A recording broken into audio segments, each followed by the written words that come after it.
আসসালামু আলাইকুম। আসলে যদিও একটু বিদ্যুৎ বিভ্রাট ছিল, তারপরেও আসলে শেষ পর্যন্ত ক্লাস আমাকে নিতে আসতেই হলো। আসলে আপনাদের আগ্রহ আমাকে বাধ্য করছে। হ্যাঁ, সত্যি কথা বলতেছি। আপনাদের আগ্রহ আমাকে বাধ্য করছে ক্লাস নিতে, তাছাড়া এত রাতে আসলে ক্লাস নেওয়ার মতো অবস্থা না। যেহেতু বলেছিলাম যে আপনারা ক্লাস যারা করবেন তারা আমাকে একটু একটা দেন, কি বলে, আমার মেসেজ একটু রিয়াক্ট দেন, তাহলে বুঝবো দেন আপনি ক্লাস করতে আগ্রহী, আপনারা ক্লাস করতে চান। সেক্ষেত্রে আমি ক্লাস নিব, মানে লাইভে আসব। ঠিক আছে, ওকে। আমাকে ক্লিয়ার দেখা এবং শোনা যাচ্ছে কিনা একটু বলেন প্লিজ। আমাকে ক্লিয়ার দেখা এবং শোনা যাচ্ছে কিনা একটু বলবেন প্লিজ। আমাকে ক্লিয়ার দেখা এবং শোনা যাচ্ছে কিনা একটু বলেন প্লিজ আমাকে একটু। হ্যাঁ, জয়েন করছেন, খুবই ভালো। অত্যন্ত খুশির সংবাদ যে আপনারা ক্লাসে আস্তে আস্তে জয়েন করতে পারছেন এবং জয়েন করছেন। বাট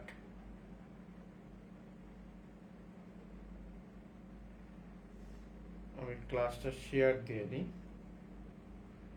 সেটা হচ্ছে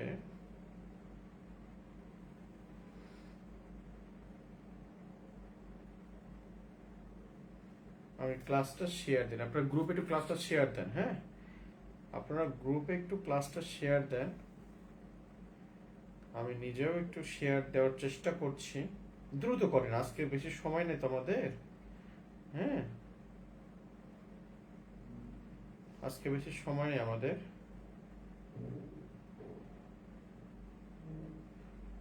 আমরা দ্রুতই ক্লাসটা শেয়ার দিয়ে দিব। ঠিক আছে, আমাদের হোয়াটসঅ্যাপ গ্রুপে ক্লাসটা শেয়ার দেন তো। হ্যাঁ হ্যাঁ,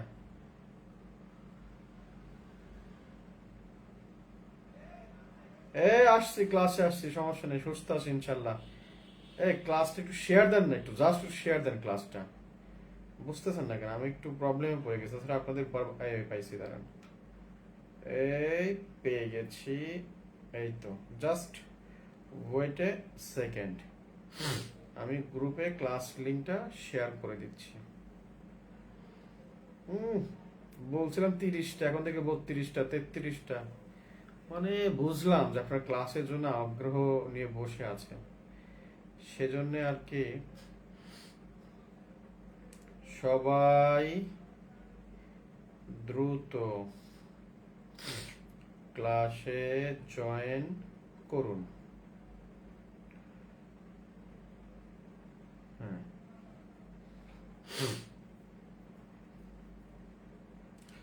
আচ্ছা, আমাকে শোনা যাচ্ছে তো নাকি? আমি কিন্তু খুব বেশি সময় নেব না, এই যে আমি ক্লাস শুরু করে দেবো কিন্তু এখন। সর্বোচ্চ এখানে আমি 2 মিনিট সময় নেব, 1 মিনিটও সময় নেব না, মানে 30 সেকেন্ড সময় নেব মাত্র এখানে। আচ্ছা, ওয়ালাইকুম আসসালাম। আমি ভালো আছি। পরিপূর্ণ ভালো বলতে যাকে বোঝায় সেটা নাই, তবে ভালো আছে আলহামদুলিল্লাহ। আগামী কাল পরশুর মধ্যে আমার চেক আপটা আছে। চেক আপটা শেষ হলে আমি বলতে পারবো আমি কতটা সুস্থ হতে পারলাম শেষ পর্যন্ত। হ্যাঁ, তবে চেক আপটা শেষ হতে হবে। চেক আপ হওয়ার আগ পর্যন্ত আমাকে আসলে সুস্থ আমি বলতে পারছি না সেই অর্থে। হ্যাঁ, আচ্ছা, আপনারা বোর্ড বইটা বের করেন, আমরা সময় নেব না, যেহেতু অনেক রাতে ক্লাসে আসছি, আমরা ক্লাসটা শেষ করব। হুম, আপনারা বোর্ড বইটা বের করেন এবং প্রথম অধ্যায় বের করেন। বোর্ড বইটা বের করেন এবং প্রথম অধ্যায় বের করেন। আমাদের আজকের ক্লাস হচ্ছে সপ্তম শ্রেণীর বোর্ড বই, অধ্যায় প্রথম, দ্বিতীয়, তৃতীয়। আচ্ছা, আগামীকাল আগামীকাল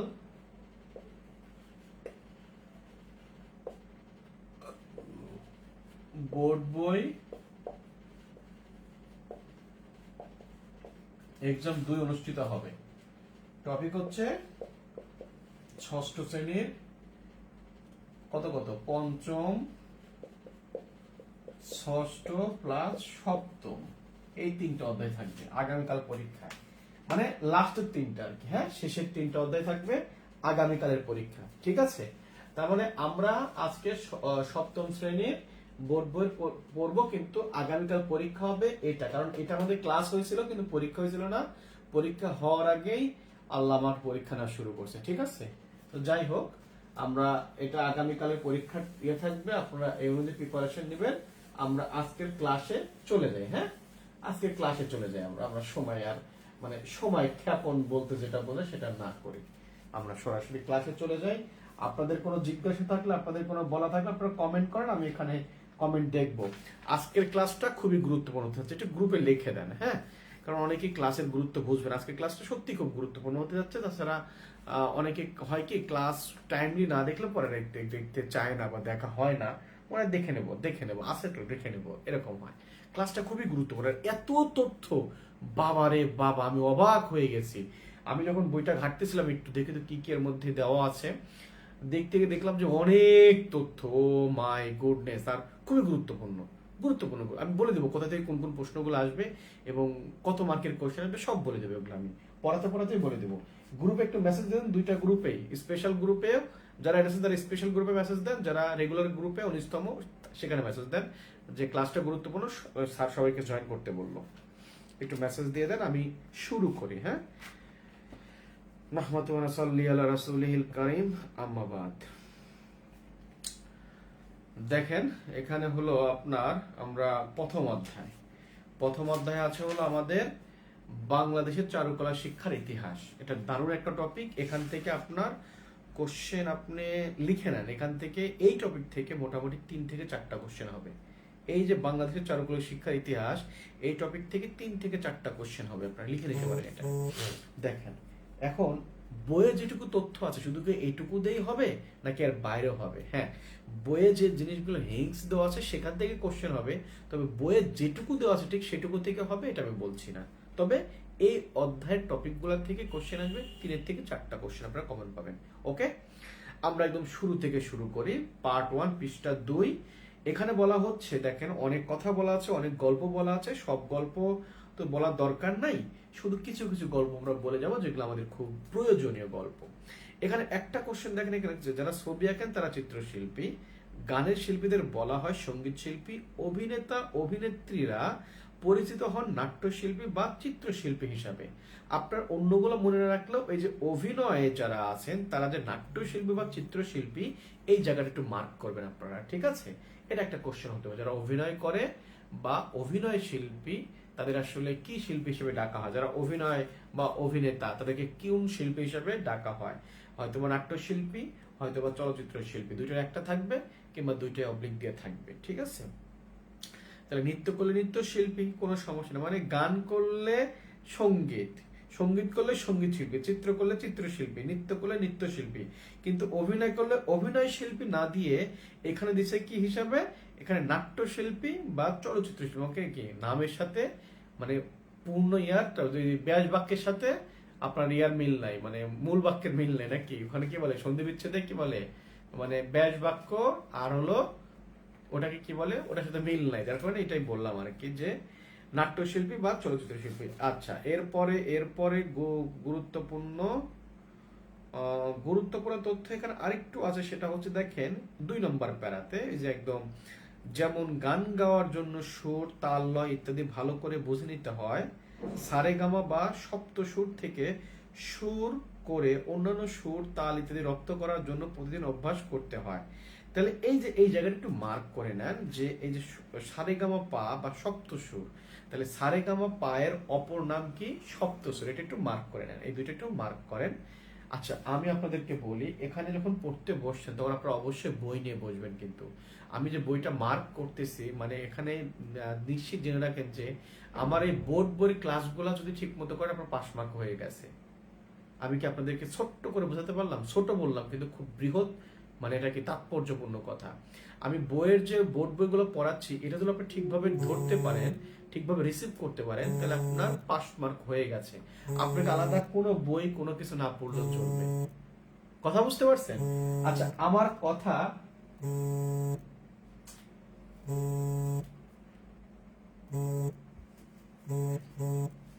আচ্ছা, বিষয়টা হচ্ছে যে এই সময় যে ফোন দিচ্ছে সে কিন্তু জানে আমি ক্লাসে আছি, কারণ সে কিন্তু গ্রুপে অ্যাড আছে।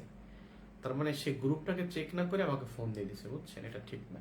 যাই হোক, আপনাদের কোনো কমেন্ট? স্যার আজ ক্লাসটা না দিলে ভালো হতো, আপনার দেখে বোঝা যাচ্ছে আপনি পুরোপুরি না।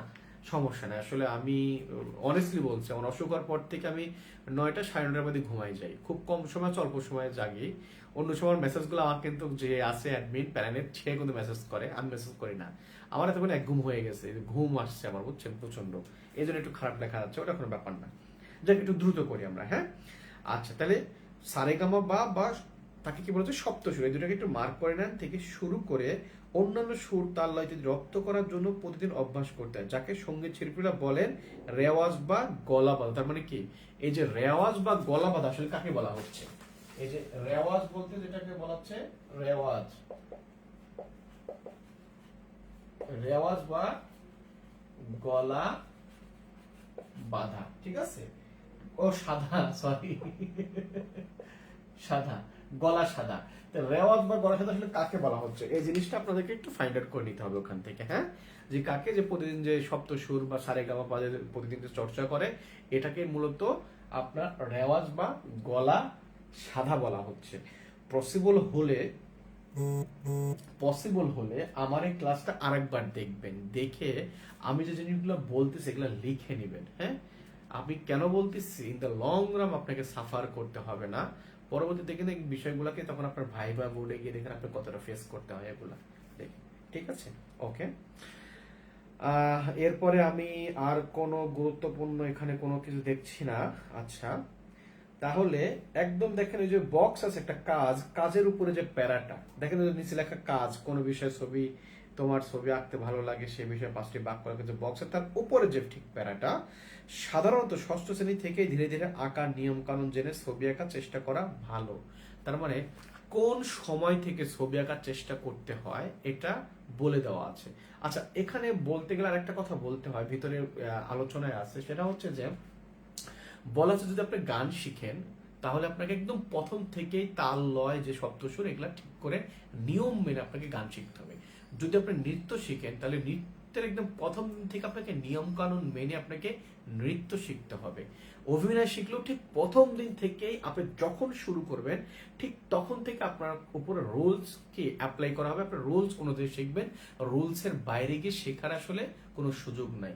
ব্যতিক্রম হচ্ছে আপনার এই যে কি চিত্রকলা, বলা হচ্ছে যে এখানে যখন শিশুরা আঁকতে শুরু করবে আসলে তাদের উপর কোনো রুলস বা নিয়ম চাপাই দেওয়া উচিত না। তারা কি করবে, তারা নিজেদের মতো করে আঁকবে, নিজেদের মতো করে তারা নিজেদের আবেগ অনুভূতি গুলোকে প্রকাশ করবে। এখানে কোনো নিয়ম নীতিকে চাপাই দেওয়া একদমই অনুচিত, এটা ঠিক না। তার মানে এই যে দেখেন, আমি যদি এখন যতগুলো পাইলাম, তার মানে আপনি দেখেন এখানে অভিনয়, অভিনয় প্লাস নৃত্য প্লাস সঙ্গীত, এই যে সবগুলা পাইলাম, এই সবগুলোর ক্ষেত্রে কি হয়, একদম শুরু থেকে কি হয়, এখানে আপনার নিয়ম কানুন, মানে এগুলার নিয়ম কানুন যেটা, সেটা কি হয়, অ্যাপ্লাই হয় কোথায়, এখানে। শুধুমাত্র একটা জায়গা চিত্রকলা যেটা ব্যতিক্রম, যেখানে এই জিনিসটা কি নিয়ম কানুন অ্যাপ্লাই হয় না, তাই না? তার মানে একটা ব্যতিক্রম। এই জিনিসটা মাথায় রাখবেন, একটু আপনারা চাইলে একটু নোট ডাউন করে নিতে পারেন, এই জায়গাটা যেন আপনারা না ভুলেন বা এটা যেন মেমোরি থেকে না যায়, এটা একটু মাথায় রাখবেন, ঠিক আছে? আচ্ছা, কেমন আছেন? আমি ভালো আছি আলহামদুলিল্লাহ। দোয়া করবেন আমার জন্য কাল পরশু ডাক্তার সিরিয়াল দেওয়ার জন্য অলরেডি বলেছি, কিন্তু ডক্টর আসলে উনি কয়েকজন রুগী দেখেন তো, মানে ওনার সিরিয়ালটা পাওয়া যাচ্ছে না।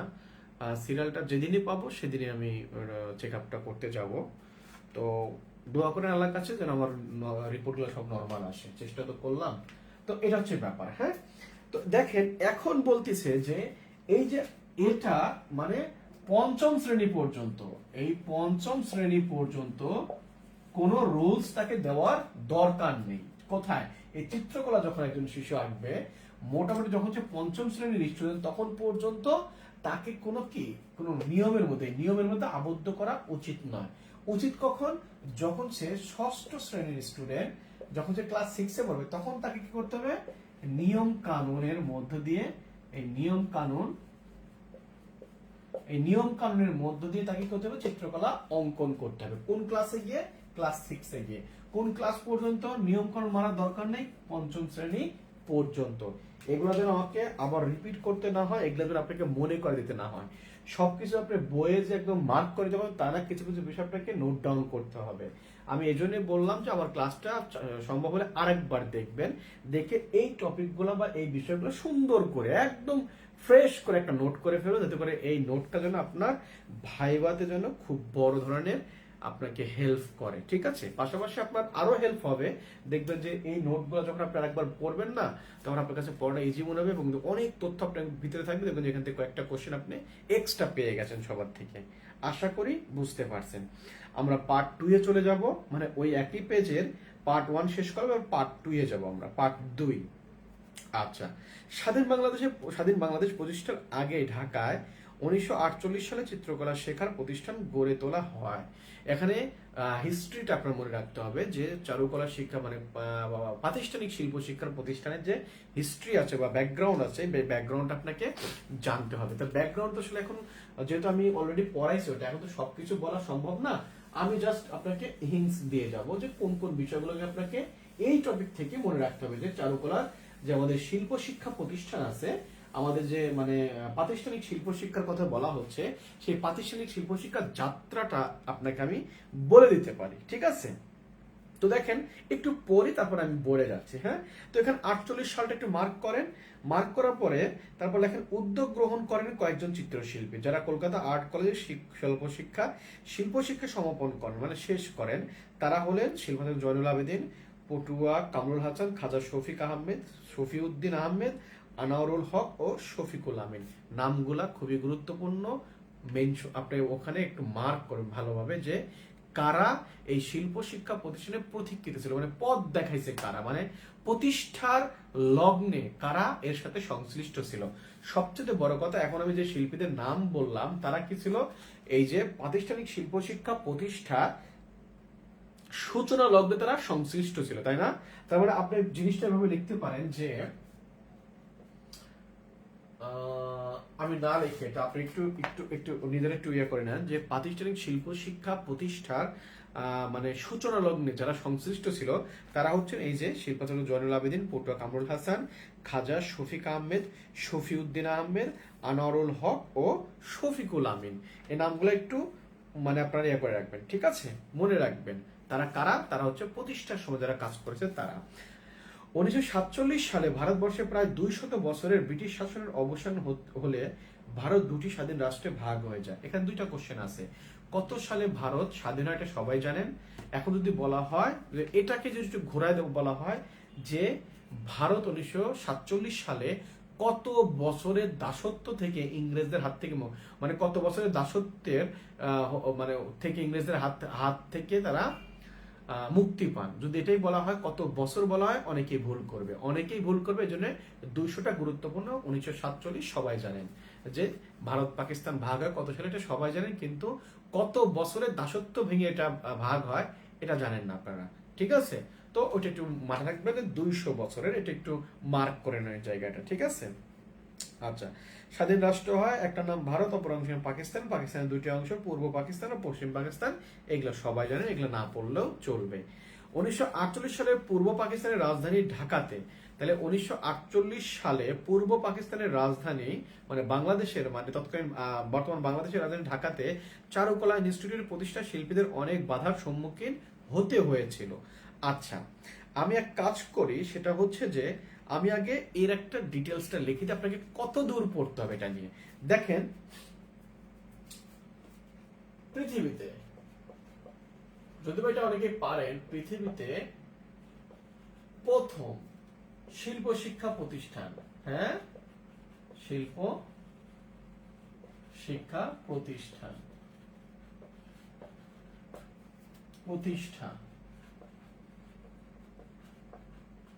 দেখেন আগেকার শিল্প শিক্ষা কেমন ছিল, গুরুমুখী পর্যন্ত, মানে ব্যক্তি কেন্দ্রিক। আমি পড়াইছি, আমার কাছে সে আমার শিষ্যরা শিখছে এইভাবে।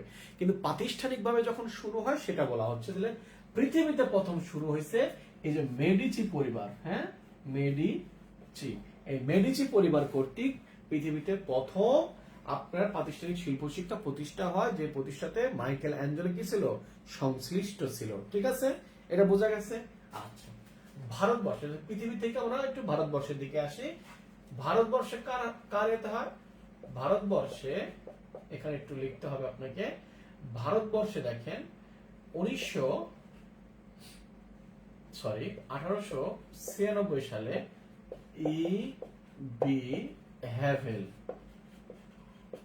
ইভি হ্যাভেল যখন কলকাতা আর্ট স্কুলের অধ্যক্ষ হয়ে আসেন, তখন তিনি আসার পরে দেখলেন যে এই দেশের শিল্পীরা পাশ্চাত্যের যে শিল্পের চর্চা, তারা ওই স্টাইলে শিল্পকর্ম চর্চা করতেছে। তিনি বুঝলেন যে এত বড় একটা জাতি, এত বড় একটা দেশের মানুষ গোষ্ঠী, তাদের নিজস্ব তো অনেক স্টাইল আছে, তারা নিজস্ব জিনিসটাকে এস্টাবলিশ করুক, কেন শুধু অন্যের জিনিস দেখে তারা পড়াশোনা করবে। তখন সে কি করলো, তিনি এবং এই হ্যাভেল কি করলেন, কলকাতা আর্ট স্কুলের অধ্যক্ষ হয়ে আসলেন। হ্যাঁ, অধ্যক্ষ হয়ে আসলেন এবং 1905 সালে অবনীন্দ্রনাথ, তখন তিনি এই কলেজেরই, কলকাতা আর্ট কলেজের উপাধ্যক্ষ, হ্যাঁ, উপাধ্যক্ষ হিসেবে তিনি কি করলেন,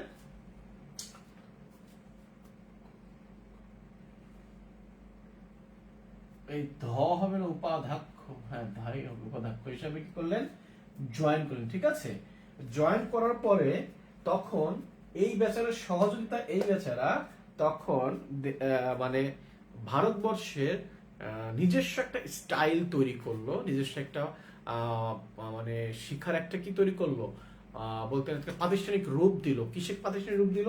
সেটা হচ্ছে যে তারা এই ইবি হ্যাভেলের সহযোগিতা অবনীন্দ্রনাথ ঠাকুর আপনার এই যে নিউ বেঙ্গল স্কুল, নিউ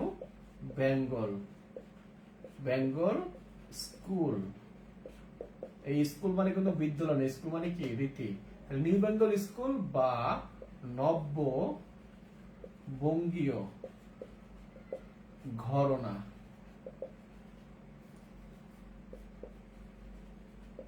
নব্যবঙ্গীয় ঘরানা প্রতিষ্ঠা করলেন। ঠিক আছে, তাহলে এই যে আপনাদের একটা দেখেন, এখান থেকে একটা কোশ্চেন হবে, হ্যাঁ, এখান থেকে একটা কোশ্চেন হবে, এটা কনফার্ম থাকেন যে এইটুকুর মধ্যে থেকে একটা কোশ্চেন হয়ে যাবে আপনাদের।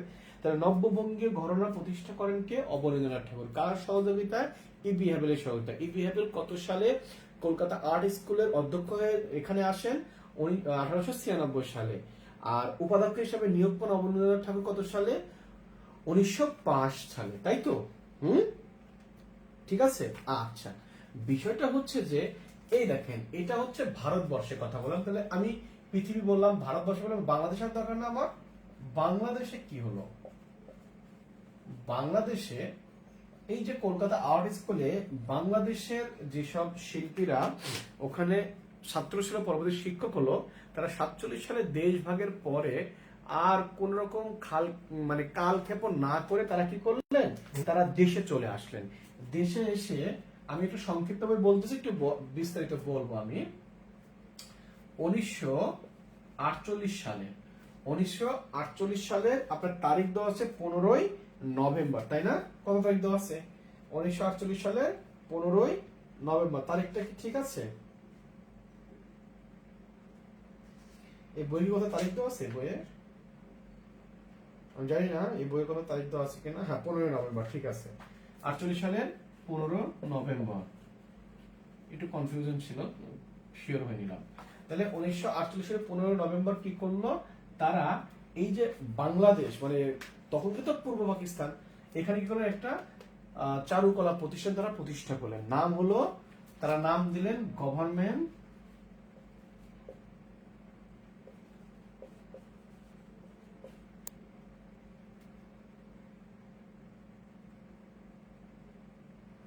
আচ্ছা, আর্ট ইনস্টিটিউট না ইনস্টিটিউট অফ আর্ট, এটা একটু দেখা দরকার।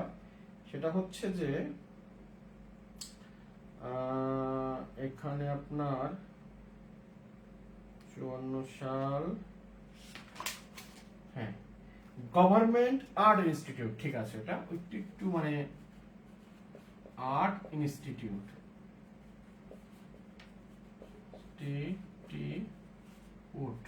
ইনস্টিটিউট, ঠিক আছে।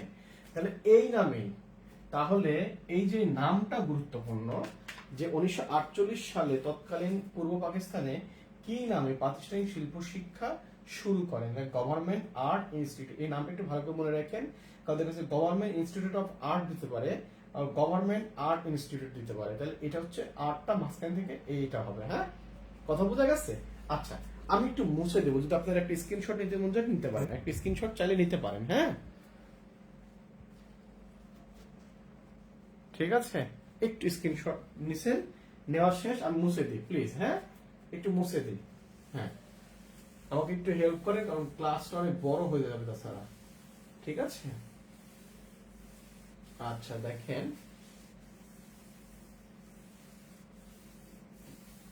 আমি এখানে থাকবো কারণ এখান থেকে কিছু জিনিস আপনাদেরকে আমাকে লিখে দিতে হবে, তাছাড়া এখানে একটু শুভঙ্করের ফাঁকি হয়ে যাবে, বুঝলেন তো? শুভঙ্করের ফাঁকি হয়ে যাবে এটা। দেখেন, বিষয়টা হচ্ছে যে এই যে প্রতিষ্ঠানটা করলো বাংলাদেশে, যে আপনার বাংলাদেশ বলতে পূর্ব পাকিস্তান যেটা করলো, এটা কোথায় করছে? প্রথমে তারা জনসন রোডে, ঠিক আছে, তো সেখানে তারা মনে করেন যে আপনার মানে কি বলে,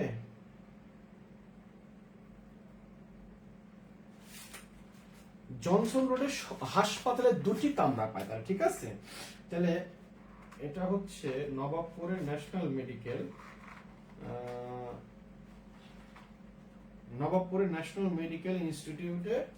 তাহলে এখানে মনে করেন যে জনসন রোড, নবাবপুরের একটু একটু প্লিজ, হ্যাঁ, নবাবপুরের আপনারা একটু লিখতে পারেন, সমস্যা নেই। নবাবপুরের এই জনসন রোড বলে, হ্যাঁ, জনসন রোড, এটা একটু ইয়া করে গেছে, জনসন রোড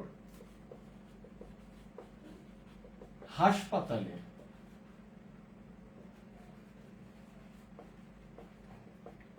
দুটি কক্ষ। এখন এখানে একটা কন্ট্রোভার্সি আছে, 12 জন শিক্ষার্থী নিয়ে, 12 জন শিক্ষার্থী নিয়ে এই আর্ট কলেজ কি হয় শুরু করে, ঠিক আছে। অধ্যক্ষ কি হন? অধ্যক্ষ জয়নুল আবেদিন।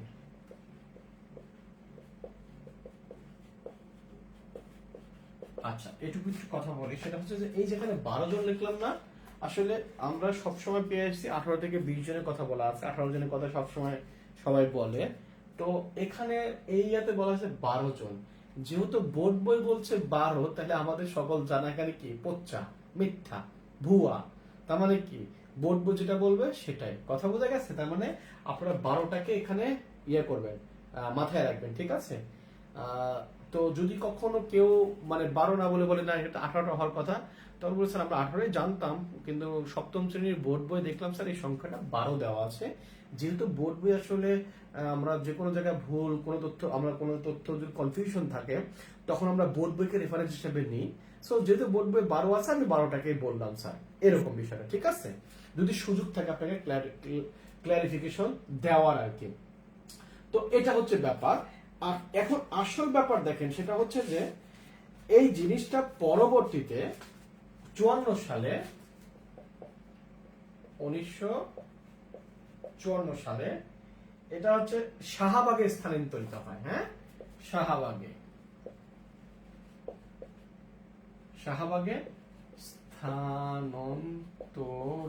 স্থানান্তরিত হয়। কোথায়? শাহবাগে এটা স্থানান্তরিত হয়। কত সালে? 1954 সালে। আচ্ছা, 1963 সালে এটা নতুন একটা নাম ধারণ করে, নামটা হচ্ছে পূর্ব পাকিস্তান চারু ও কারুকলা মহাবিদ্যালয়। তাহলে কি বলতেছি? পূর্ব পাকিস্তান চারু ও কারুকলা মহাবিদ্যালয়, ঠিক আছে। এটা কত সালে ধারণ করে নামটা? 63 সালে। আচ্ছা, এখন বিষয়টা হচ্ছে যে এই প্রতিষ্ঠান প্রথমে কোথায় ছিল? নবাবপুর রোডের জনসনের মেডিকেলের দুটি কক্ষ। এখানে বইয়ে মনে একটি কক্ষ দেওয়া আছে, যেহেতু বোর্ড বই আপনারা এই দুটি কক্ষ লিখে নেবেন, এটা বোর্ড বই কারেকশন করে নেবেন, ঠিক আছে। এই তথ্যটা এবং এই তথ্যটা বোর্ড বইয়ে কারেকশন, আমার সরি বই বলতেছি, আমার বইয়ে কারেকশন করে নেবেন এরা, ঠিক আছে? তো এটা হচ্ছে 63 সালে পূর্ব পাকিস্তান চারু কারুকলা মহাবিদ্যালয় নাম ধারণ করে। এটা 1983 সালে, 1983 সালে ঢাকা বিশ্ববিদ্যালয়, আমি ঢাবি লিখলাম সংক্ষিপ্ত, ঢাকা বিশ্ববিদ্যালয় আত্মীকরণ করে, ঠিক আছে? আত্মীকরণ করে এবং নাম হয় চারুকলা ইনস্টিটিউট, চারুকলা ইনস্টিটিউট। তাহলে 83 সালে যখন ঢাকা ইউনিভার্সিটি এটাকে আত্মীকরণ করে তখন এর নাম হয় কি, চারুকলা ইনস্টিটিউট। এবং 2008 সালে এর নাম হয় চারুকলা অনুষদ, চারুকলা অনুষদ, ঠিক আছে? তাহলে এই যে একটা হিস্ট্রি, এই হিস্ট্রি কিন্তু সম্পূর্ণটুকু আপনাদের বইয়ে দেওয়া নেই। যদি আপনি এভাবে না পড়েন তাহলে আপনার পড়ার মধ্যে কিছুটা কি থেকে যাবে, গ্যাপ থেকে যাবে।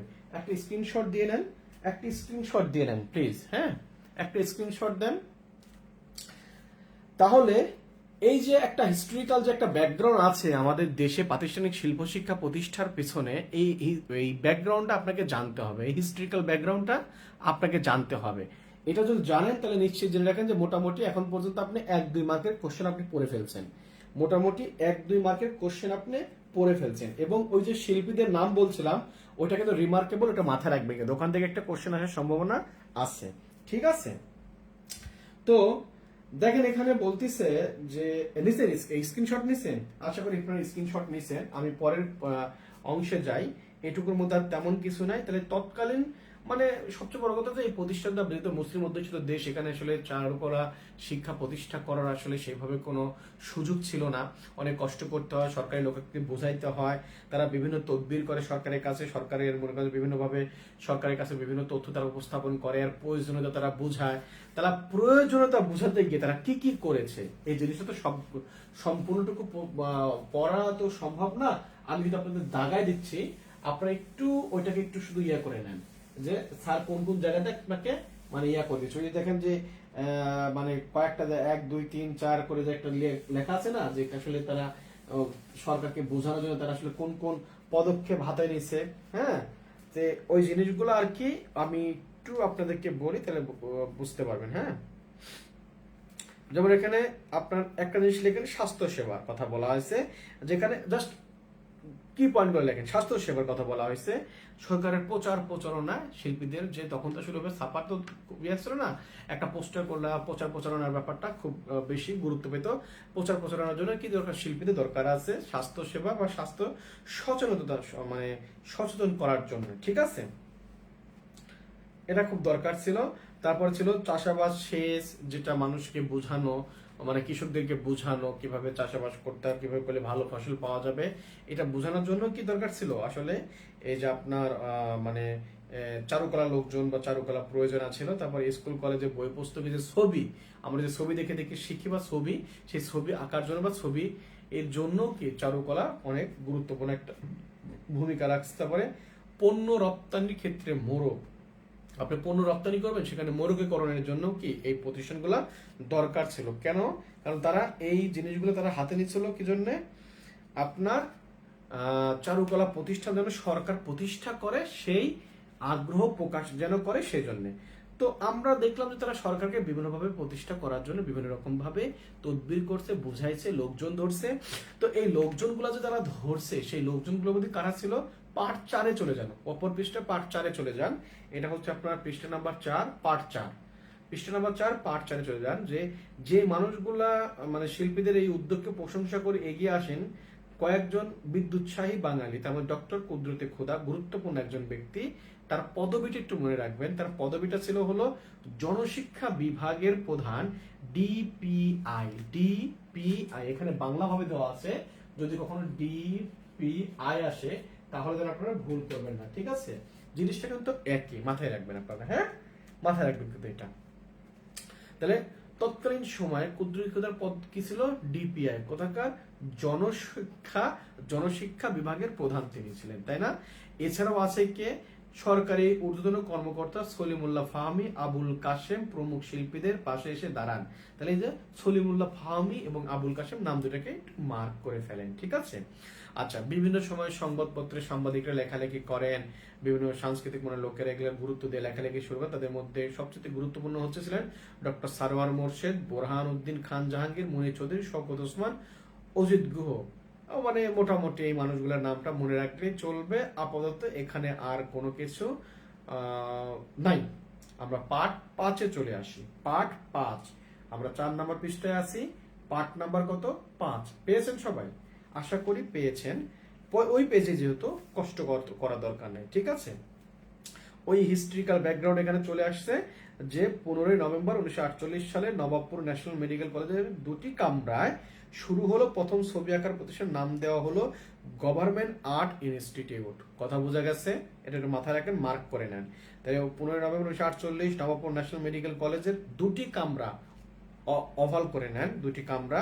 তারপরে গভর্নমেন্ট আর্ট ইনস্টিটিউট, যা আন্ডারলাইন করে নেন। এবং 12 জন ছাত্র ভর্তি হয়েছিল প্রথম বছর। তাহলে 12 জন ছাত্রের জায়গাতে কি করবেন আপনারা? অবশ্যই এখানে একটু মার্ক করবেন। তাহলে অধ্যক্ষ হিসাবে কে যোগ দেন? অধ্যক্ষ হিসাবে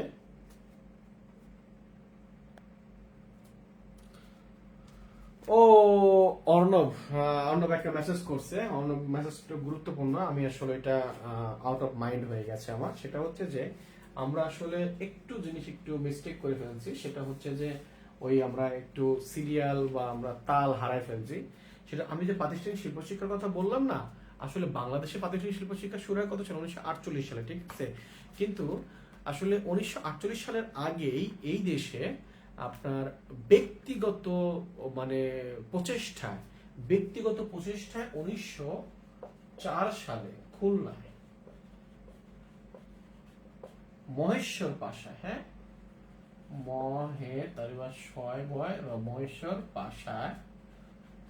মহেশ্বর পাশা নামক জায়গায়, ঠিক আছে, খুলনার মহেশ্বর পাশায় ব্যক্তিগত উদ্যোগে একজন আপনার একটা আর্ট কলেজ প্রতিষ্ঠা করেন। ব্যক্তি হচ্ছে আপনার শশী ভূষণ পাল, ঠিক আছে। এই ব্যক্তি ওই সময় আপনার এই প্রতিষ্ঠানটা গড়ে তোলে কোথায়? খুলনায়, ঠিক আছে। কথা বুঝতে পারছেন? তাহলে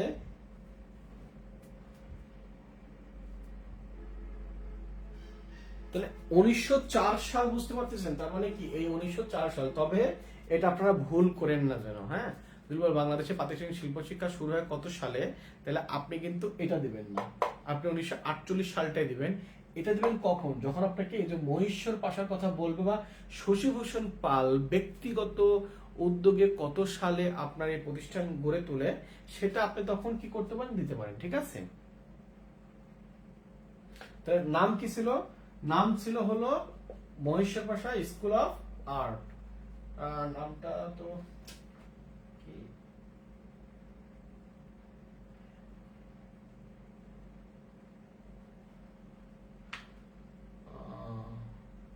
মহেশ্বর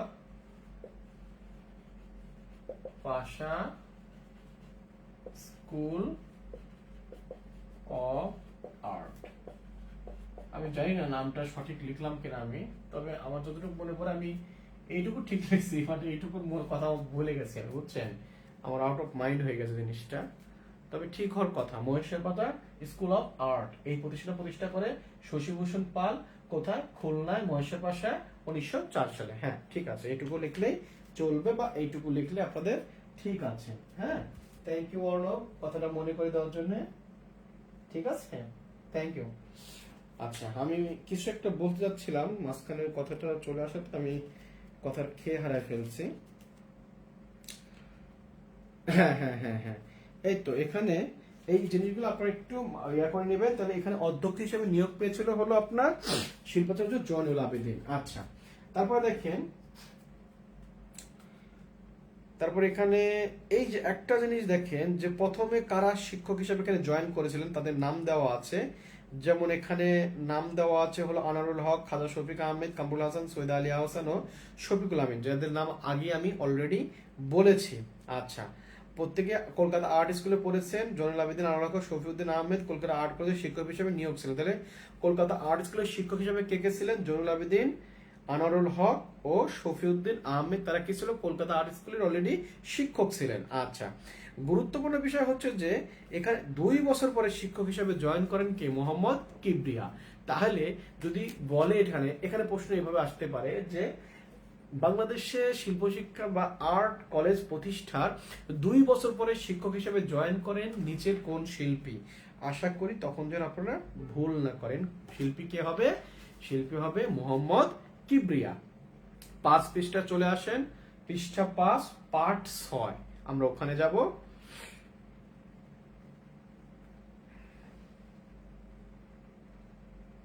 আচ্ছা, দেখেন চারু কারুকলা প্রতীকিত শিল্পীরা, তার মানে প্রতীকিত বলা হচ্ছে যারা সূচনা করছে মূলত তাদেরকে প্রতীকিত বলা হচ্ছে। যে 12জন স্টুডেন্টের কথা বলে তারা সবাইকে কৃতিত্বের সাথে সেখানে পাশ করে এবং খ্যাতিনামা শিল্পী হিসেবে প্রতিষ্ঠা পেয়েছিলেন 2 জন। একজন হচ্ছে আমিরুল ইসলাম, দ্বিতীয় হচ্ছে শফিকুল হোসেন, সৈয়দ শফিকুল হোসেন। আমিরুল ইসলাম এবং সৈয়দ শফিকুল হোসেন কে? প্রথম ব্যাচের স্টুডেন্ট বা প্রথম ব্যাচের শিক্ষার্থী আর্ট কলেজে। তাহলে এই দুইটা নাম একটু মেনশন করে নেন, দুইটা নাম একটু আন্ডারলাইন করে নেন। তাহলে আমিনুল এবং সৈয়দ শফিকুল হোসেন, ওনারা দুজন কি? ওনারা দুজন হচ্ছে আর্ট কলেজের প্রথম খ্যাতিমান শিল্পী, মানে প্রথম ব্যাচের স্টুডেন্ট যারা। আচ্ছা, তারপরে আমি আর তেমন কিছু দেখছি না এখানে। পরবর্তীতে যারা মনে করেন যে বিভিন্ন শিল্পী টিল্পী হয়েছে তাদের নাম টাম দেখা যাচ্ছে, আমি সেইভাবে কিছু দেখছি না। ওকে, আচ্ছা, একটা অধ্যায় হয়ে গেছে, আমরা দ্বিতীয় অধ্যায়টা শেষ করতে পারবো, কিন্তু তৃতীয় অধ্যায়টা শেষ করাটা মনে হয় সো টাফ হয়ে যাবে। আমরা দ্বিতীয় অধ্যায়টা শেষ করে আমরা শেষ করি। অলরেডি আপনার 10:49, আমি বুঝতেছি না শেষ করতে পারবো কিনা বা কতটুকু পারবো, পারলেও চ্যাপ্টার অবশ্য বড় আছে। আচ্ছা, শেষ করে দেবো ইনশাল্লাহ। আমি বেশি বলবো, গুরুত্বপূর্ণ জায়গাগুলো আমি বলে দেবো, কারণ খুবই গুরুত্বপূর্ণ একটা জায়গা। দেখেন দ্বিতীয় অধ্যায়, আমার প্রথম অধ্যায় শেষ করে ফেলছি। হ্যাঁ, দ্বিতীয় অধ্যায় চলে আসেন। দ্বিতীয় অধ্যায়, হ্যাঁ দ্বিতীয় অধ্যায় চলে আসেন। আমরা সর্বোচ্চ 20 থেকে 25 মিনিটের মধ্যে অধ্যায়টা শেষ করবো, ঠিক আছে?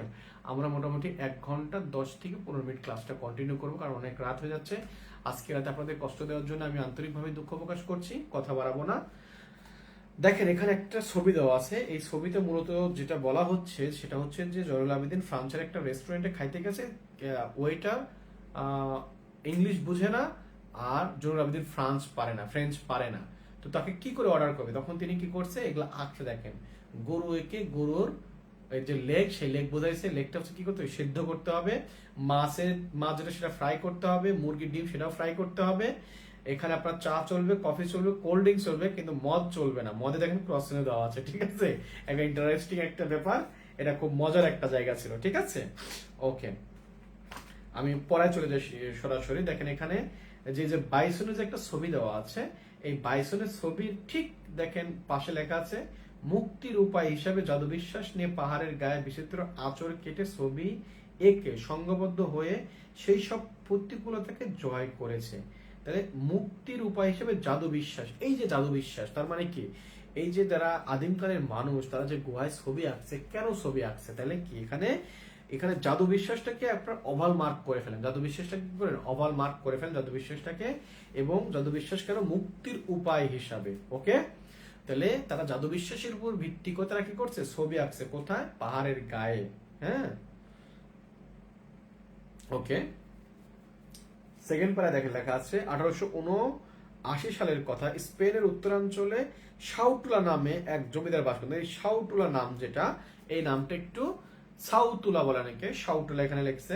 তো সাউটুলার নামটা একটু মার্ক করে নেন। তাহলে স্পেনের উত্তরাঞ্চলে সাউটুলা নামে এক জমিদার বাস করেন, তার জমিদারি বেশ বড়, সেখানে ছিল অনেক বড় পাহাড়। আচ্ছা, এদিকে আর কোনো তথ্য নাই, গল্পটা আপনারা পড়ে নিয়েন। আপনারা আসেন না, ঠিক সার নয়। এই যে একটা প্যারা আছে না, শুরু হয়েছে না, না ঠিক সার নয়, তবু ঠিক সারের মতোই, সারের ছবি। এই যে বলা আছে না, এই প্যারা থেকে শুরু করে দেখেন, ছোট এই মেয়েটির আবিষ্কারের কথা জানাজানি হয়ে গেল, বড় বড় পণ্ডিতেরা ওই আলতামিরা গুহায় গিয়ে হাজির। এখানে আরেকটা জিনিস বলতে পারেন যে মেয়েটা যে চিৎকার করে উঠে সার সার বলে, এই জিনিসটা আপনারা একটু মার্ক করে রাখতে পারেন যে মেয়েটা আসলে কি বলে চিৎকার করে। ওখানে বাইসন দিবে, ষাঁড় দিবে, বা বিভিন্ন পশুর নাম দিবে, তখন যখন একটু কনফিউজড হয়ে যাবে যে বাইসনই হতে পারে, এটা যেহেতু বাইসনের ছবি বেশি দেখছি, তো ওখানে সার সার বলে মানে সে চিৎকার করে ওঠে। এটা একটু মার্ক করে রাখেন, উপরের প্যারাতে দেখেন এটা আছে।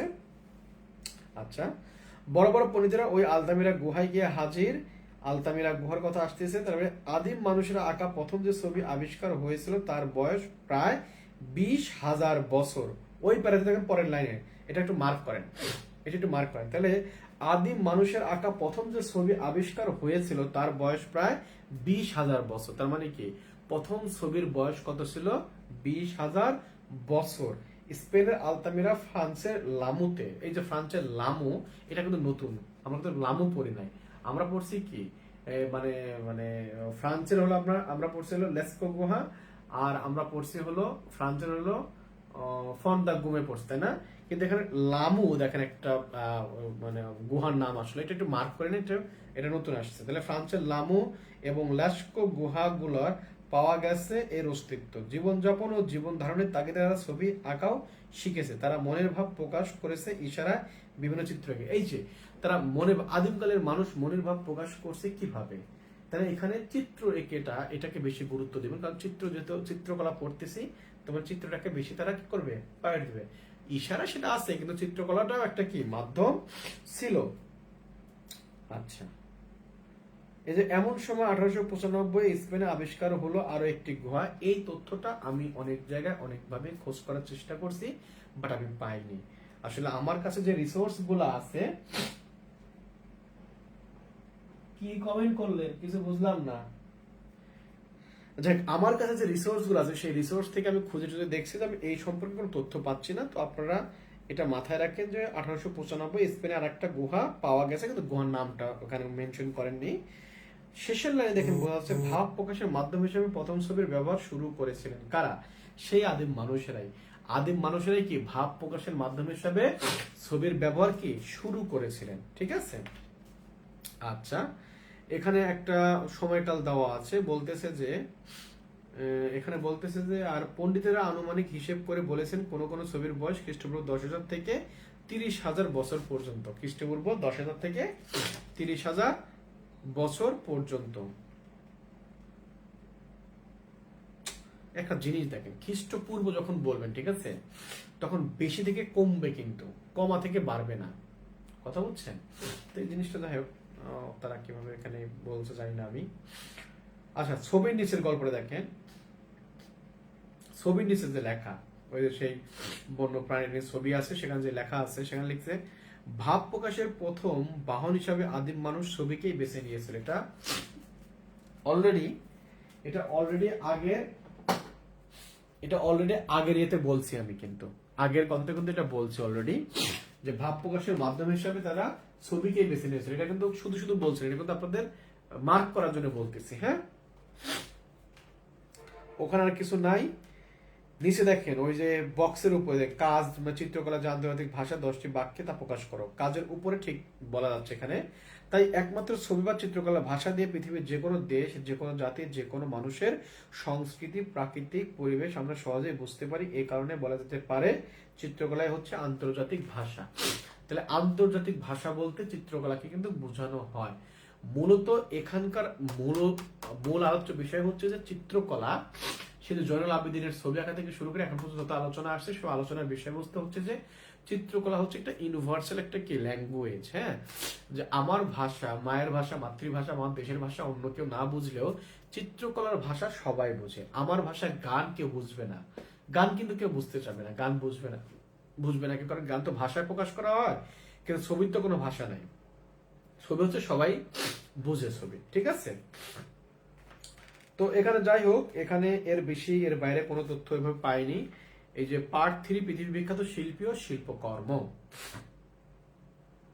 এখানে দেখেন দেওয়া আছে যে এই উপমহাদেশের বরেণ্য শিল্পীদের কিছু নাম দেওয়া আছে। তার মধ্যে দেখেন এখানে দেওয়া আছে রবীন্দ্রনাথ ঠাকুর, গবেন্দ্রনাথ ঠাকুর, অবনীন্দ্রনাথ ঠাকুর, যামিনী রায়, নন্দলাল বসু। তার মানে বাংলাদেশেরও দেওয়া আছে জয়নুল আবেদিন, এস এম সুলতান, কামরুল হাসান, আনোয়ারুল হক, পরবর্তী যাত্রা যারা আসছে তাদের নামও দেওয়া আছে, কিবরিয়া, আমিনুল ইসলাম, হামিদুর রহমান। তাহলে এই জিনিসগুলো একটু মাথায় রাখেন আপনি। প্রথম পর্বের শিল্পী কারা, এই যে এই তাকান, প্রথম পর্বের শিল্পী কার কার নাম দেওয়া আছে এখানে, জয়নুল আবেদিন, কামরুল হাসান, এস এম সুলতান, আনোয়ারুল হক, মনে আছে? তাদের পরবর্তী মোহাম্মদ কিবরিয়া, আমিনুল ইসলাম, হামিদুর রহমান, মুর্তজা বশির, মুস্তফা মনোয়ার, রশিদ চৌধুরী, কাইয়ুম চৌধুরী, আব্দুল রাজ্জাক, আব্দুল বাসেদ, এগুলা কি পরবর্তী, হ্যাঁ, দ্বিতীয় প্রজন্মের শিল্পী, পরবর্তী প্রজন্মের শিল্পী। আচ্ছা, আর ওখানে কোনো তথ্য এরকম নাই, গুরুত্বপূর্ণ কোনো আলোচনা ওখানে নাই। এরপর আছে লিওনার্দো দা ভিঞ্চি। আপনারা অনেকে লিওনার্দো দা ভিঞ্চির অনেক কিছু পড়ছেন, আসলে লিওনার্দো দা ভিঞ্চিকে নিয়েই একটা ক্লাস করা যাবে, লিওনার্দো দা ভিঞ্চিকে নিয়েই একটা ক্লাস করা যাবে। আমি শুধু যে জায়গাগুলো মার্ক করতে হবে শুধু সেই জায়গাগুলো একটু বলে দিচ্ছি, আপনার জায়গাগুলো একটু মার্ক করে নেন প্লিজ। এই যে ইতালির ফ্লোরেন্স নামে যে জায়গার কথা বলা আছে, এটা আপনি মার্ক করে নেন। তারপরে ভিঞ্চি নামক একটি ছোট শহর, ভিঞ্চি মার্ক করেন, ছোট শহর। এবং 1452 খ্রিস্টাব্দে আনচিয়ানো, এই যে আনচিয়ানো নামক গ্রামে লিওনার্দোর জন্ম হয়। এখন এটাই হচ্ছে কনফিউশন একটা প্রশ্ন। দেখেন, এখন আপনাকে যদি বলা হয় লিওনার্দো দা ভিঞ্চির জন্ম হয় কোন গ্রামে, বিশ্বাস করেন শতকরা 90 জন দিবে ভিঞ্চি নামক গ্রামে, শতকরা 90 জন দিবে ভিঞ্চি নামক গ্রামে। কিন্তু আপনাকে ভিঞ্চি দিলে চলবে না, আপনাকে এই ভিঞ্চি দিলে চলবে না, এই ভিঞ্চি বাদ। কি দিতে হবে এখানে? আনচিয়ানো, না এই আনচিয়ানো। ভিঞ্চি কি? ভিঞ্চি ছোট শহর, ছোট শহর ভিঞ্চি, ছোট শহর। আর এটা কি? এটাকে গ্রাম। এগুলো কিন্তু মনে রাখবেন, ঠিক আছে? তাহলে ভিঞ্চি হচ্ছে ছোট শহর, আনচিয়ানো হচ্ছে গ্রাম। দেখেন এই প্রশ্নগুলো 80-90 মানুষ এটা ভুল করবে কিন্তু। আর এই ভিঞ্চির উপরে হচ্ছে ফ্লোরেন্স, ফ্লোরেন্স তার মানে কি? ফ্লোরেন্স হচ্ছে এর থেকেও বড় শহর, সবচেয়ে বড় শহর ফ্লোরেন্স। ফ্লোরেন্স হলো ইতালি, ইতালি, ফ্লোরেন্স, ভিঞ্চি, আনচিয়ানো। আশা করি এই যে ক্রমটা এটা আপনারা ভালোভাবে বুঝবেন। কথা বোঝা গেছে? তাহলে ইতালির একটা বড় শহর হচ্ছে ফ্লোরেন্স, ফ্লোরেন্সের একটা ছোট শহর হচ্ছে ভিঞ্চি, ভিঞ্চির একটা ছোট্ট গ্রামের নাম হচ্ছে আনচিয়ানো। আশা করি এটা বুঝতে পারছেন। আচ্ছা আচ্ছা, লিওনার্দোর জন্ম এখানে বলতেছে যে হচ্ছে পিতা পায়রো দা ভিঞ্চি, পিতার নামটা মাথায় রাখেন। এখানে মাতার নাম মনে রাখার কোনো দরকার নাই, ক্যাটরিনা বলা আছে এখানে, আর কোনো ওইভাবে দরকার নাই। আচ্ছা, ভিঞ্চির যে ইয়াটাও আপনারা একটু ভালোভাবে পড়বেন, আমি শুধু ভালোভাবে লিখে দিচ্ছি। বর্তমানে দেখেন এখানে নিচের দিকে গিয়ে বলতেছে যে বর্তমানে নিচের অংশে একদম নিচের 3 নম্বর লাইনে দেখেন, বলতে নিচের থেকে 3 নম্বর লাইন, নিচের দিক থেকে 3 নম্বর লাইনে গিয়ে বলতেছে দেখেন যে বর্তমান যুগের উড়োজাহাজের আকৃতি বিশিষ্ট এক ধরনের পরিকল্পনা করেছিলেন। তার মানে এই যে উড়োজাহাজের প্রথম নকশা কে করেন? উড়োজাহাজের প্রথম নকশা করেন কে? Leonardo da Vinci. ভিঞ্চি কিসের উড়া দেখে তিনি এই উড়োজাহাজ বানানোর জন্য অনুপ্রাণিত হন? পাখির উড়া দেখে, পাখির উড়া পর্যবেক্ষণ করে। মাথায় রেখেন, পাখির উড়া পর্যবেক্ষণ করে ভিঞ্চি এই উড়োজাহাজ বানানোর অনুপ্রেরণা পান। ঠিক আছে? তিনি প্রথম কি করেন? এর একটা খসড়া করেন। মানব দেহে তিনি সৌন্দর্য সৃষ্টির যথাযথ উপায় খুঁজে পেতে মৃতদেহ কেটে পরীক্ষা নিরীক্ষা করে দেখতেও বাদ দেননি। এই যে মৃতদেহ পরীক্ষা নিরীক্ষার কথা বলা হচ্ছে, এটাকে বলা হচ্ছে ব্যবচ্ছেদ। কি ব্যবচ্ছেদ? শব ব্যবচ্ছেদ। এটাকে বলা হচ্ছে এই শব ব্যবচ্ছেদ। শব ব্যবচ্ছেদ মানে কি? শব মানে কি? এই দেহ, ঠিক আছে, মানব দেহ, এটাকে ব্যবচ্ছেদ করছেন কেটে কেটে। ঠিক আছে?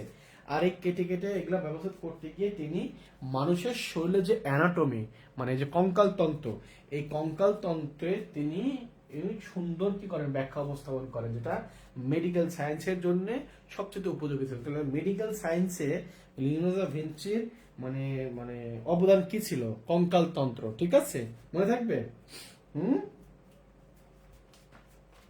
কঙ্কাল তন্ত্রের কথা মনে থাকে যেন, যে মেডিকেল সায়েন্সে ভিঞ্চির অবদান কোন জায়গাতে। ঠিক আছে? অ্যানাটমি, অ্যানাটমি বা কঙ্কাল, অ্যানাটমি, হ্যাঁ অ্যানাটমি। মাথায় রাখেন, এই যে ছোট ছোট বিষয়গুলো লিখে দিচ্ছে, এগুলো মাথায় রাখেন। আচ্ছা, তারপরে এখানে মোনালিসার কথা বলা আছে, যে মোনালিসার ছবির পাশে দেখেন লেখা আছে যে তার জগৎ বিখ্যাত শিল্পকর্মের মধ্যে মোনালিসা একখানি বিখ্যাত চিত্রকর্ম মোনালিসার কথা বলা আছে, তার সবাই পারবেন আপনারা, বলার কিছু নাই। ছবিটি এখন লুভর প্রাসাদ মিউজিয়ামের সম্পত্তি, এটা গুরুত্বপূর্ণ। লুভর মিউজিয়াম যেটা, তাহলে মোনালিসা কোথায় আছে? লুভর মিউজিয়াম, এটা একটু মার্ক করে নেন। লুভর মিউজিয়ামের কথাটা মার্ক করে নেন। আচ্ছা, এর দৈর্ঘ্য 3 ফুট, প্রস্থ 2 ফুট, এটা মার্ক করে নেন, এটাও মার্ক করে নেন। তাহলে প্রশ্ন মানে দৈর্ঘ্য 3 ফুট আর প্রস্থ হলো 2 ফুট। আচ্ছা, এই মহিলা কোন মহিলা? এই মোনালিসা ইতালির ফ্রান্সেস্কো দেল জগন্দো নামক এক ব্যক্তির 25 বছর বয়স্কা পত্নী। নামটা মনে রাখবেন। তারপরে এক ব্যক্তির 25 বছর, তাহলে মোনালিসার বয়স কত ছিল? 25, এটা মাথায় রাখবেন, রেখে আপনারা ওখানে মার্ক করবেন, ঠিক আছে? আচ্ছা, একটা গুরুত্বপূর্ণ প্রশ্ন, যে মোনালিসার সবচেয়ে মানে মানে সবচেয়ে গুরুত্বপূর্ণ বিষয় কি? মোনালিসার সবচেয়ে গুরুত্বপূর্ণ বিষয় হচ্ছে তার রহস্যময় হাসি, ওটাকে মার্ক করেন। রহস্যময় কি? হাসিটাকে মার্ক করেন, ঠিক আছে? আচ্ছা,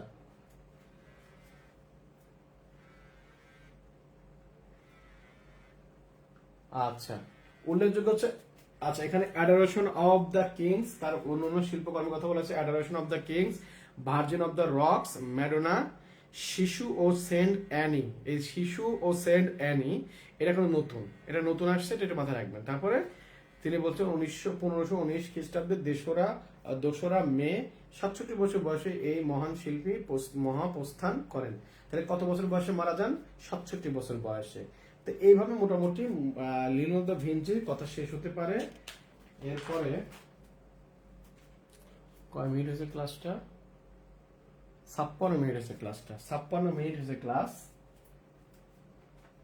মোটামুটি 1 ঘন্টা 10 মিনিট নিলে শেষ হবে।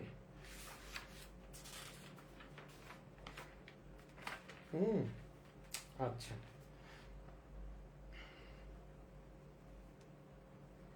দুটো অধ্যায় শেষ করতে হবে, আসলে হয় না একটা ক্লাসে, বুঝছেন? 3 অধ্যায় নিয়ে এসেছিলাম, ওই অধ্যায়টা চরম বড়, আর অনেক তথ্য ওখানে দেখলাম যে এক্সট্রা তথ্য আপনাদের শেখাইতে হবে। পরের অধ্যায়টা দেখেন, ভিঞ্চির কথা বলি, সরি মাইকেল অ্যাঞ্জেলোর কথা বলি। মাইকেল অ্যাঞ্জেলোর জন্ম হচ্ছে 1475 খ্রিস্টাব্দে ফ্লোরেন্সের নিকটবর্তী ক্যাসেল ক্যাপ্রিজ নামক একটি ক্ষুদ্র শহরে। ক্যাসেল ক্যাপ্রিজ নামক, এই তথ্যগুলো মনে রাখেন। হ্যাঁ, আমি যেগুলো দাগা দিচ্ছি এগুলো দাগা নেন, একটু লেখার সময় কম, তাহলে সালটা দাগা নেন। ক্যাসেল ক্যাপ্রিজ নামক একটি ক্ষুদ্র শহর, এটা দাগা নেন একটু। হ্যাঁ, তারপর একাধারে চিত্রকলা ভাস্কর, তার মানে কি? চিত্রকলা এবং ভাস্কর, এই দুইটা জিনিস একটু মাথায় রাখেন, যে এই শিল্পীরা ছিলেন কি? চিত্রকর এবং ভাস্কর, দুইটাই ছিলেন। স্থাপত্য ও কলাবিদ্যার প্রতি পুত্রের আকর্ষণ লক্ষ্য করেন। মাত্র 13 বছর বয়সে কার কাছে পাঠান? গ্রিনল্যান্ডের কাছে তিনি শিল্প শিক্ষার জন্য পাঠান। কাকে? মাইকেল অ্যাঞ্জেলোকে। তাহলে মাইকেল অ্যাঞ্জেলোকে তার পিতা 13 বছর বয়সে গ্রিনল্যান্ডের স্টুডিওতে পাঠান শিল্প শিক্ষা প্রেরণের জন্য। এখানে তিনি মাত্র 3 বছর শিল্প শিক্ষা গ্রহণ করেন। আচ্ছা, আমি একটা জিনিস আসলে একটু সিকোয়েন্স ভাবে গেলে আপনাদের আরো সহজ হবে। আমি একটু জিনিসটা একটু সিকোয়েন্স ভাবে যাই, যেহেতু পড়াচ্ছি একটু সময় লাগবে, 2-3 মিনিট বেশি লাগবে, তাতে কোনো আপত্তি নাই, বাট একটু ভালোভাবে শিখেন। হ্যাঁ, এত রাত করে যখন এই প্রায় 70-75-80 জন মানুষ আপনারা ক্লাস দেখতেছেন এত রাত্রে, তার মানে অবশ্যই আপনাদের আগ্রহ আছে, তাহলে তো এটা হতো না। তাহলে দেখেন এখানে কিছু কিছু বিষয় আছে। মাইকেল অ্যাঞ্জেলো, হ্যাঁ, আচ্ছা দেখেন এখানে উনি 13 বছর বয়সে গ্রিনল্যান্ডের কাছে,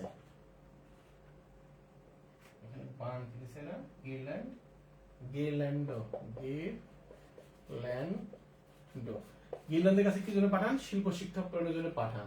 আচ্ছা, 3 বছরে, তার মানে তার বয়স যখন 16, 3 বছর পর তিনি কি করেন? শিল্প শিক্ষা শেষ করেন। তার মানে কি? 3 বছর পরে মানে কি? 16 বছর বয়সে তিনি শিল্প শিক্ষা শেষ করেন। এই 16 বছর বয়সে এই যে আপনার হলো মানে কি বলে, মেডিসি পরিবারের, হ্যাঁ, মেডিসি পরিবারের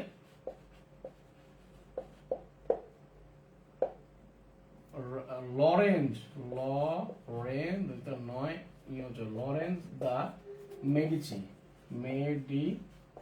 এই লরেঞ্জো দা মেডিসি তাকে তাদের মানে রাজ দরবারে শিল্পী হিসাবে কি নিয়োগ দেন। মাত্র 16 বছর বয়সের একজন মানুষকে তিনি নিয়োগ দিছে, আমি এতদিন ভাবছি মাইকেল অ্যাঞ্জেলো মেয়ে, হাই খোদা। তাহলে জামিনী রায়কে কি ভাবছেন? জামিনী রায়, জামিনী রায়কে কি ভাবছেন? সিরাজ শিকদারকে কি ভাবছেন আপনারা? হুম, এগুলো তো সব কি আর বলবো, যাই হোক। তাহলে মেডিসি পরিবারে লরেন্স দা মেডিসিটা কি করে, মানে শিল্পী হিসেবে তাকে নিয়োগ দেয়। আচ্ছা, আরো গল্প আছে, এখন করলে করা যায়, কিন্তু সময় কো বলেন, অনেক গল্পই ছিল কিন্তু পড়তে পারতেছি কই। আচ্ছা, তার শিল্পকর্মের প্রধান বিষয়বস্তু কি ছিল? বিষয়বস্তু মানুষ ছিল। এখানে একটু ইঙ্গিত দেওয়া আছে কিন্তু আপনারা বুঝবেন না, ইঙ্গিত দেওয়া আছে কিন্তু আপনারা বুঝবেন না যে কোথায় ইঙ্গিত দেওয়া আছে, এটা কিন্তু আমি বুঝবো এটা। হ্যাঁ, তো দেখেন, মানবদেহের মাংসপেশির গড়ন, এটা হচ্ছে পরের পেজে, এই যে পরের পেজ যেখানে যে ইয়ার ছবি দেওয়া আছে, তার ছবি দেওয়া আছে, এই পরের পেজে গিয়ে দেখেন এখানে লেখা আছে যে যে হলো বলতেছে যে ওই যে মানে পিয়েতার ছবির ঠিক বরাবর একটা লাইন আছে যে মানবদেহের মাংসপেশির গড়ন, গতি, প্রকৃতি, আসল রূপ দেখার জন্য শিল্পী লিওনার্দো দা ভিঞ্চির মতো তিনিও মানবদেহকে কেটে দেখেছেন। তার মানে বুঝতে পারতেছেন, আর মাত্র একটা শিল্পী আছে, আর মাত্র একটা আছে, মাত্র একটা, এই যে রাফাইল, তাহলে শেষ হয়ে যায়। আর আর 5টা মিনিট সময় দেন প্লিজ। আসলে একটা ক্লাস এবার শেষ করলে পরে ক্লাসে গিয়ে ধরতে পারবো না, কারণ পরে ক্লাসে অনেক তথ্য, আবার তারপরে তো ক্লাস নিতে হবে, তাই না? তো দেখেন, আচ্ছা আমি আপনাদেরকে শুধু বলে দিই, আপনার কথা কথা দাগারে মেরে বলে দিই, ঠিক আছে? দেখেন, এই যে লা পিয়েতার কথা বলা আছে, দেখেন এই পিয়েতার নিচে দেখেন লেখা আছে অ্যাঞ্জেলো ছবির চেয়ে ভাস্কর্য কর্মকে অধিক পছন্দ করতেন। এটা খুব বেশি গুরুত্বপূর্ণ। মাইকেল অ্যাঞ্জেলো ছবির চেয়ে বা চিত্রকর্মের চেয়ে বেশি কি পছন্দ করতেন? কি ভাস্কর্য তৈরি করতেন।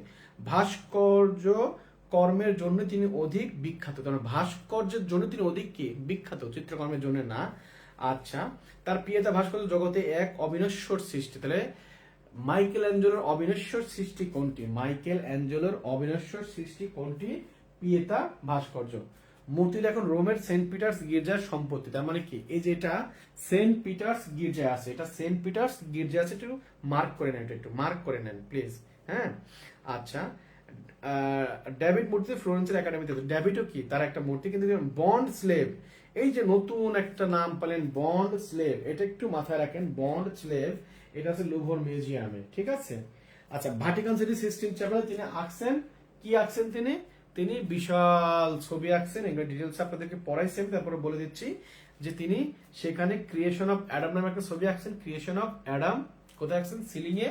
আর একটা আছেন কি লাস্ট জাজমেন্ট, এটা কোথায় আঁকছেন? বেদিতে বা দেয়ালে, বেদিতে বা দেয়ালে, এই তো শেষ। আচ্ছা, মাইকেল অ্যাঞ্জেলো হচ্ছে অকৃতদাস ছিলেন। তার মানে কি, উনি বিয়ে করেননি। তাহলে বাংলাদেশে একজন বিখ্যাত শিল্পী আছে যিনি বিয়ে করেননি, কে বলেন তো? বাংলাদেশে একজন বিখ্যাত শিল্পী আছেন যিনি বিয়ে করেননি, কে সে? জানেন তিনি আপনারা? তার মানে কি, মাইকেল অ্যাঞ্জেলো কি কখনো বিয়ে করেননি, ঠিক আছে? তাহলে বাংলাদেশে একজন শিল্পী আছে যে বিয়ে করেননি, জানলে একটু কমেন্ট করেন। আর পরবর্তীতে বলতেছে 1564 খ্রিস্টাব্দে 12 ফেব্রুয়ারি অ্যাঞ্জেলো বিখ্যাত পিয়েটা মূর্তির পায়ের কিছু অসমাপ্ত কাজ সম্পূর্ণ করতে গিয়ে জ্বরে আক্রান্ত হন। 17 তারিখ ডাক্তারের পরামর্শে তাকে জোর করে বিছানায় শুয়ে দেওয়া হয়, এবং লাস্টে তার একটা উক্তি আছে, দেখেন, আমার আত্মা ঈশ্বরের জন্য রইল, দেহ রইল পৃথিবীর জন্য। এই উক্তিটি একটু মার্ক করুন প্লিজ। আর মাইকেল অ্যাঞ্জেলো 89 বছর বয়সে পরলোক গমন করেন, মানে অনেক বছর বয়স তিনি বাঁচছেন, 89 বছর মানে মোটামুটি ভালো বছর তিনি বাঁচছেন। তাহলে আমার আত্মা ঈশ্বরের জন্য রইল, দেহ রইল পৃথিবীর জন্য, এটা একটু মার্ক করে নেন, একটু মার্ক করে নেন। আর এই যে রাফায়েল আছে, রাফায়েল শেষ শেষ শেষ, আর বেশি লাগবে না, শেষ শেষ শেষ।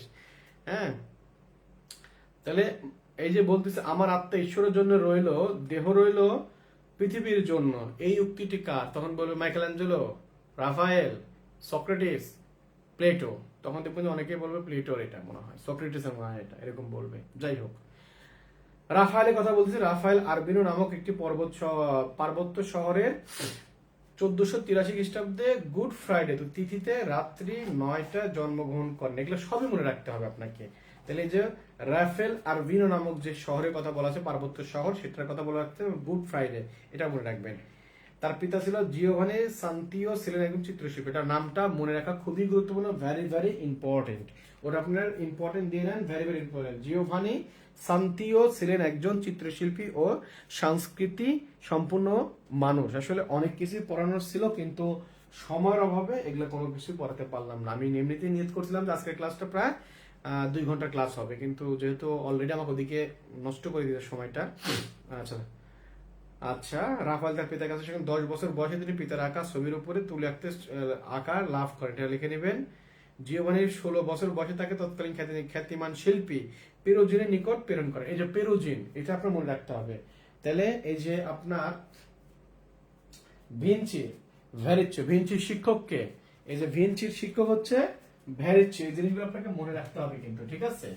এই জিনিসগুলো মনে রাখতে হবে এই কারণে যে এগুলা কিন্তু খুবই গুরুত্বপূর্ণ জিনিস। এই যে এগুলা না লিখে দিলে কতটুক কি করা যায় বলেন তো, কতটুক বাদ দিয়ে করাবো? এই যে ভিঞ্চি, ভিঞ্চি ভেরিচি, ও ভেরিচিও, আচ্ছা। তারপরে মাইকেল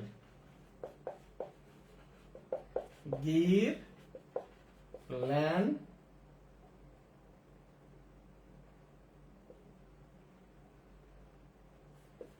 নয়ডা গিরল্যান্ডো। তারপরে এই যে রাফায়েল, রাফায়েলকে রাফায়েল পেরুজিনো না। রাফায়েলের শিক্ষকের নাম কি? রাফায়েলের শিক্ষকের নাম হচ্ছে পেরুজিনোর, হ্যাঁ পেরুজিনোর, ঠিক আছে, পেরুজিনো।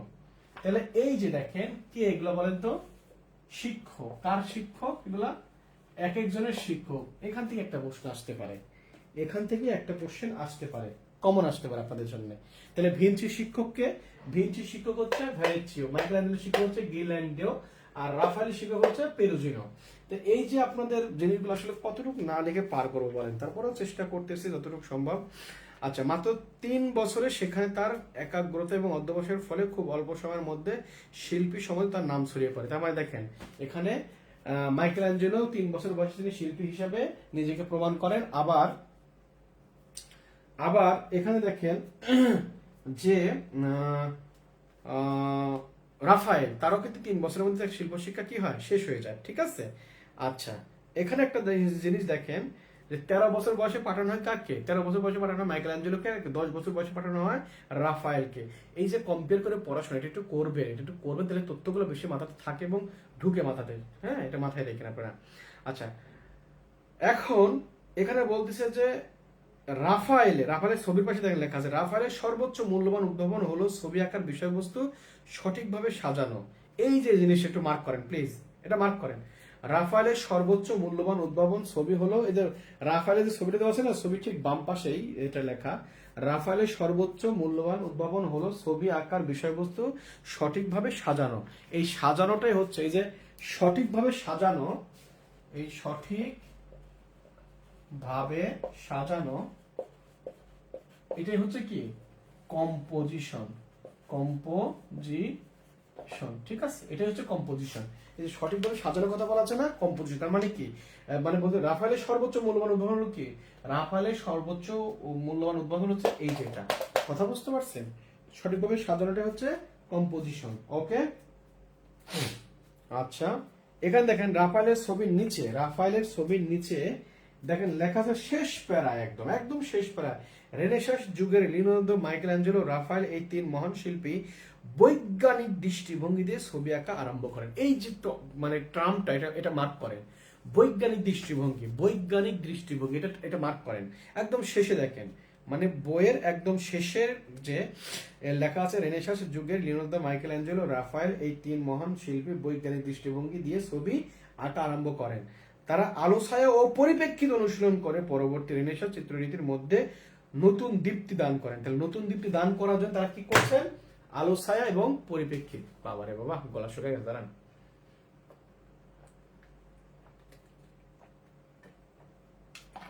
আল্লাহ, এত টেস্ট ছিল পানি, যদি ঠান্ডা তো ভালো লাগতো, গরম হয়ে গেছে। তো যাই হোক, আমিও খুব তাড়াহুড়া করতেছি, যাদের আপনার ঘুম আছে না, বাচ্চা আছে, অনেকের বাচ্চা আছে, কষ্ট করতেছেন। আমার বাড়িতে সব ঘুমে মনে করেন ভূত হয়ে গেছে, বুঝছেন? যাই হোক, তারা আলো ছায়া পরিপ্রেক্ষিত, তাহলে কি আবিষ্কার করলো তারা? বৈজ্ঞানিক দৃষ্টিভঙ্গি দ্বারা ছবি আঁকলো, বৈজ্ঞানিক দৃষ্টিভঙ্গি ছবি আঁকলো এবং আলো ছায়া ও পরিপ্রেক্ষিত অনুশীলন করে পরবর্তী রেনেসাঁস চিত্ররীতির মধ্যে নতুন দীপ্তি দান করেছেন। কে? রাফায়েল। আর 2 মিনিট। তার বিখ্যাত শিল্প সৃষ্টির মধ্যে প্রান্তরে উপবিষ্ট ম্যাডোনা, লিখে নেন, প্রান্তরে উপবিষ্ট ম্যাডোনা। ম্যাডোনা নামে কিন্তু আপনার ওখানে কিন্তু ইয়ার একটা ছবি আছে, ভিঞ্চির।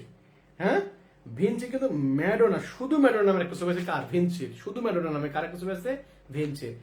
ভার্জিন অফ দ্য রকস, এটা একটা ছবির নাম। ম্যাডোনা একটা ছবির নাম। শিশু ও সেন্ট অ্যানি, এটা একটা ছবির নাম। কার? এখানে লিওনার্দো দা ভিঞ্চির। আর এখানে দেখেন বলতেছে যে প্রান্তরে উপবিষ্ট ম্যাডোনা, প্রান্তরে উপবিষ্ট ম্যাডোনা, শুধু ম্যাডোনা, প্রান্তরে উপবিষ্ট ম্যাডোনা, এটা হচ্ছে কার? এটা হচ্ছে রাফায়েলের। ছবি সৌন্দর্যের অতুলনীয় সৃষ্টি। ছবিটি সৌন্দর্যের অতুলনীয় সৃষ্টি বলে যে প্রশ্ন করে রাফায়েলের কোন ছবি সৌন্দর্যের অতুলনীয় সৃষ্টি কোনটা, তখন হবে এটা কিন্তু। হ্যাঁ, আচ্ছা, রাফায়েলের সাধক জীবন, এটা শেষ। আচ্ছা, দেখেন, এটা বিষয়টা হচ্ছে যে রাফায়েল খুব ভালো মানুষ ছিলেন এবং তাকে তার শত্রুত্ব রয়েছিল। তার মারাদোনে বলছিল যে মারাদোনের শত্রুপক্ষ যখন আসলো তখন তিনি দরজা খোলা রেখে মাতৃমূর্তি ছবিটা তিনি আঁকছিলেন। এই মাতৃমূর্তি আঁকা গুড ফ্রাইডে, পবিত্র জুমার দিন বলতে আপনি কি বোঝেন? হ্যাঁ, পবিত্র জুমার দিন। যাই, মাতৃমূর্তি ছবিটা তিনি আঁকতেছিলেন। তার মানে যদি কখনো প্রশ্ন আসে যে শত্রুপক্ষ যখন রাফায়েলকে হত্যা করতে আসছিল তখন রাফায়েল কোন ছবি আঁকছিলেন, এটা যেন মনে থাকে। দেখেন প্রশ্ন কিভাবে হবে আমি আরো ডিটেলসে পড়াতে পারতাম, নিজেদের কাছে খারাপ লাগতেছে যে এটা সেইদে পড়াতে হচ্ছে, খাপছাড়া পড়ে গেলে আমার নিজেরও ভালো লাগে না, কিন্তু কিছু করার নাই। তাহলে এই যে মাতৃমূর্তি যে ছবিটা তিনি সেটা আঁকছিলেন, ঠিক আছে। আচ্ছা, একদম নিচে চলে যান। এটা খুবই গুরুত্বপূর্ণ, প্রশ্নটা আসার মতো, এবং আমি আপনাকে মোটামুটি 90% দিচ্ছি প্রশ্নটা আসতে পারে। সেটা হচ্ছে রাফায়েল কত বছর বয়সে মারা যান, ঠিক আছে। মাত্র 37 বছর বয়সে কি হয়, এই শিল্পী মারা যান। মাত্র 37 বছর বয়সে শিল্পী মারা যান। তার অনন্য সৃষ্টি যেটা বই দেয়নি সেটা হচ্ছে যে স্কুল অফ এথেন্স, এথেন্স, হ্যাঁ, স্কুল অফ এথেন্স। এটা তার অমর সৃষ্টি। এটার নামটা এখানে দেইনি, বুঝছেন কেন দেয়নি বুঝলাম না, এটা মনে রাখবেন। হ্যাঁ, তাহলে 37 বছর বয়সে তিনি মারা যান, ঠিক আছে। নেন, আর কি বলবো বলেন এখন। বাবা রে বাবা, আপনাদের খুব কষ্ট করে ধরে রাখছি। অনলাইনে ধরে রাখা যায়? তা তো মনে করেন যে যার মতো করে কাটে চলে গেল তো গেল। অফলাইনে বাধ্যকে ডাকা যায় না, কেউ যেতে পারবেন না। অনলাইনেও স্টুডেন্ট ধরে রাখা যায়, তাও এখন পর্যন্ত 55,000 স্টুডেন্ট আছেন। আল্লাহ, বাজে কত। 11:20 বাজে। যাক, অনেক রাত হয়ে গেছে, সবাই চলে যান। আমার জন্য দোয়া করেন। আর আপনাদের আগামীকাল পরীক্ষা আছে, আর নেক্সট ক্লাস হবে শুক্রবার রাত্রে। হ্যাঁ, আমি শুক্রবারে রাতে ক্লাস নেবো, ঠিক আছে ইনশাল্লাহ। শুক্রবার শনিবার রাতে ক্লাস নেবো, বোর্ডের উপরে ক্লাস নেবো, ঠিক আছে। তো ঠিক আছে, সবাই ভালো থাকেন, আমার জন্য দোয়া করেন, আপনার জন্য দোয়া করি। ওকে, আল্লাহ হাফেজ।